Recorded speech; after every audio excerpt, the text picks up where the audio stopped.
बिस्मिल्लाहिर्रहमानिर्रहीम, अस्सलामु अलैकुम। पिछली वीडियो में हमने आइसिंग को डिस्कस किया था। आज हम आइसिंग के साथ हीटिंग को लेकर चलेंगे कि हीटिंग में क्या होता है। लास्ट वीडियो में मैंने तकरीबन काफ़ी डिटेल में आपको बताया था कि आइसिंग से क्या होगा, आइसिंग कब की जाती है। बेसिकली आइसिंग को याद रखना है कि आइसिंग आपकी इंजरी को मज़ीद वर्स्ट होने से बचाएगी। इंजरी हो गई है, उसको मज़ीद वर्स्ट होने से बचाने के लिए आइसिंग इस्तेमाल होती है।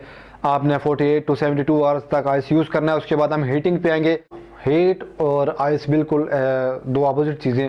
तो हीट बेसिकली क्रॉनिक इंजरी पे इस्तेमाल होती है, जो इंजरी पुरानी होती है।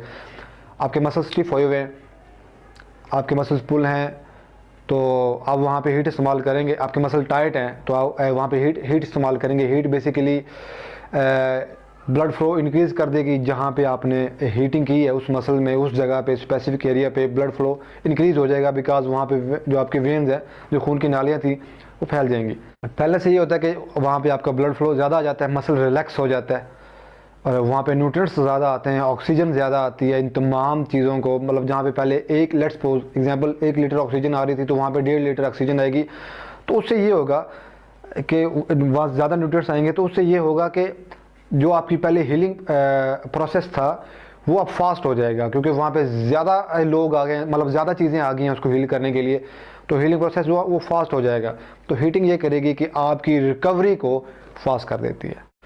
आज आपको एक बोनस टिप देता जाऊँ साथ साथ। जब हम ट्रेनिंग करते हैं तो हम बहुत हार्ड ट्रेनिंग करते हैं। उसके पीछे हमारा मकसद ये होता है कि हम अपने आप को बहुत अच्छा करें और अपने गेम में विन करें और अच्छे से अच्छे रिजल्ट्स लें। याद रखिएगा, इतनी अच्छी ट्रेनिंग में, इतनी एक्सरसाइज में जब हम सख्त ट्रेनिंग करते हैं तो उससे हमारा मसल टूटता है। और वो मसल रिकवर तब होगा अगर हम आफ्टर ट्रेनिंग रेस्ट करेंगे, रिकवरी लेंगे। और रिकवरी में 6 to 8 आवर्स की स्लीप, 6 से 8 घंटे की नींद बहुत ज़रूरी है। उस नींद में ये होता है कि जब हम सोते हैं तो हमारा मसल ग्रो होना शुरू होता है, मसल बिल्ड होना शुरू होता है, और जो मसल टूटा होता है वो रिपेयर होना शुरू हो जाता है, वो रिकवरी स्टार्ट हो जाती है। अब हमने कुछ इस किस्म की डाइट नहीं इस्तेमाल करनी।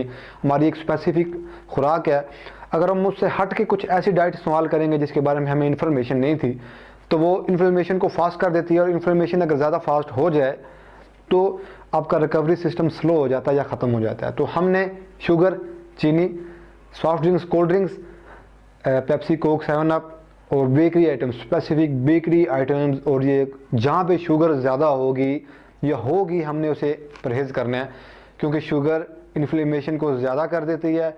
और अगर आपने इतनी अच्छी ट्रेनिंग की और उसके बाद 1 या 2 गिलास कोक या कुछ ऐसा वैसा बेकरी से लेके खा लिया और आप बेशक सो भी जाएँ, तो जो आपका रिकवरी का प्रोसेस था वो सारे का सारा तकरीबन कंप्लीट नहीं होता और हमारी इतनी अच्छी ट्रेनिंग इस तरह ज़ाया जाती है। तो आपने अपनी डाइट के ऊपर ध्यान देखना है और आपने शुगर से और बेकरी आइटम से परहेज़ करना है। Thank you.